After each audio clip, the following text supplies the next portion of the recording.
प्रथम स्कंध अध्याय 4। महर्षि व्यास का असंतोष। व्यास जी कहते हैं, उस दीर्घकालीन सत्र में सम्मिलित हुए मुनियों में विद्यावयोवृद्ध कुलपति ऋग्वेदी शनकजी ने सूत जी की पूर्वोक्त बात सुनकर उनकी प्रशंसा की और कहा।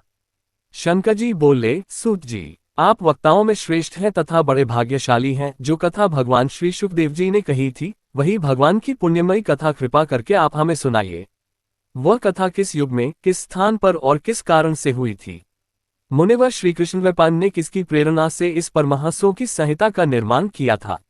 उनके पुत्र शुकदेव जी बड़े योगी, समदर्शी, भेदभाव रहित, संसार निद्रा से एवं निरंतर एकमात्र परमात्मा में ही स्थिर रहते हैं। वे छिपे रहने के कारण मूल से प्रतीत होते हैं। व्यास जी जब संन्यास के लिए वन की ओर जाते हुए अपने पुत्र का पीछा कर रहे थे, उस समय जल में स्नान करने वाली स्त्रियों ने नगे शुकदेव को देखकर तो वस्त्र धारण नहीं किया, परंतु वस्त्र पहने हुए व्यास जी को देखकर लज्जा से कपड़े पहन किए थे। इस आश्चर्य को देखकर जब व्यास जी ने उन स्त्रियों से इसका कारण पूछा, तब उन्होंने उत्तर दिया कि आपकी दृष्टि में तो अभी स्त्री पुरुष का भेद बना हुआ है, परंतु आपके पुत्र की शुद्धि दृष्टि में ये भेद नहीं है। कुरुजंगल देश में पहुंचकर हस्तिनापुर में वे पागल, गूंगे तथा जड़ के समान विचरते होंगे। नगरवासियों ने उन्हें कैसे पहचाना? पांडव नंदन राजर्षि परीक्षित का इन मौनी शुकदेव जी के साथ संवाद कैसे हुआ, जिसमें ये भागवत संहिता कही गई? महाभाग श्री शुकदेव जी तो गृहस्थों के घरों को तीर्थ स्वरूप बना देने के लिए उतनी ही देर उनके दरवाजे पर रहते हैं, जितनी देर में एक गाय दुही जाती है। सूत जी, हमने सुना है कि अभिमन्यु नंदन परीक्षित भगवान के बड़े प्रेमी भक्त थे। उनके अत्यंत आश्चर्यमय जन्म और कर्मों का भी वर्णन कीजिए। वे तो पांडववंश के गौरव बढ़ाने वाले सम्राट थे। वे भला किस कारण से साम्राज्य लक्ष्मी का परित्याग करके गंगा तट पर मृत्यु पर्यंत अनशन का व्रत लेकर बैठे थे? शत्रुघ्न अपने भले के लिए बहुत सा धन लाकर उनके चरण रखने की चौकी को नमस्कार करते थे। वे एक वीर युवक थे। उन्होंने उस दुस्त्यज लक्ष्मी को अपने प्राणों के साथ भला क्यों त्याग देने की इच्छा की? जिन लोगों का जीवन भगवान के आश्रित है, वे तो संसार के परम कल्याण, अभ्युदय और समृद्धि के लिए ही जीवन धारण करते हैं। उसमें उनका अपना कोई स्वार्थ नहीं होता।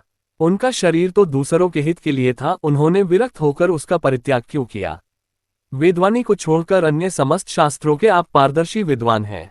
सूत जी, इसलिए इस समय जो कुछ हमने आपसे पूछा है, वह सब कृपा करके है कहिए। सूत जी कहते हैं, इस वर्तमान चतुर्युगी के तीसरे युग द्वापर में महर्षि पराशर के द्वारा वसुकन्या सत्यवती के गर्भ से भगवान के कलावतार योगिराज व्यास जी का जन्म हुआ। एक दिन वे सूर्योदय के समय सरस्वती के पवित्र जल में स्नान आदि करके एकांत पवित्र स्थान पर बैठे हुए थे। महर्षि भूत और भविष्य को जानते थे। उनकी दृष्टि अचूक थी। उन्होंने देखा कि जिसको लोग जान नहीं पाते, ऐसे समय के फेर से प्रत्येक युग में धर्म संकरता और उसके प्रभाव से भौतिक वस्तुओं की भी शक्ति का ह्रास होता रहता है। संसार के लोग श्रद्धाहीन और शक्तिरहित हो जाते हैं। उनकी बुद्धि कर्तव्य का ठीक ठीक निर्णय नहीं कर पाती और आयु भी कम हो जाती है। लोगों की इस भाग्यहीनता को देखकर उन मुनीश्वर ने अपनी दिव्य दृष्टि से समस्त वर्णों और आश्रमों का हित कैसे हो, इस पर विचार किया। उन्होंने सोचा कि वेदोक्त चातुर्होत्र कर्म लोगों का हृदय शुद्ध करने वाला है। इस दृष्टि से यज्ञों का विस्तार करने के लिए उन्होंने एक ही वेद के 4 विभाग कर दिए।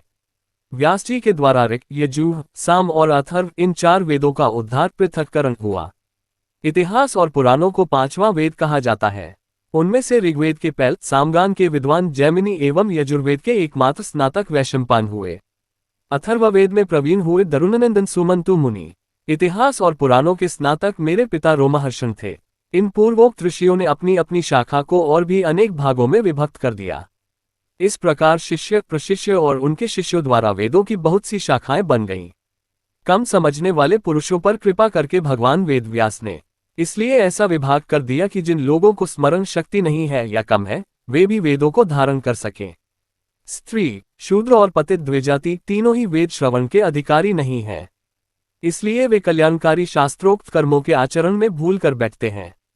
अब इसके द्वारा उनका भी कल्याण हो जाए, ये सोचकर महामुनि व्यास जी ने बड़ी कृपा करके महाभारत इतिहास रचना की।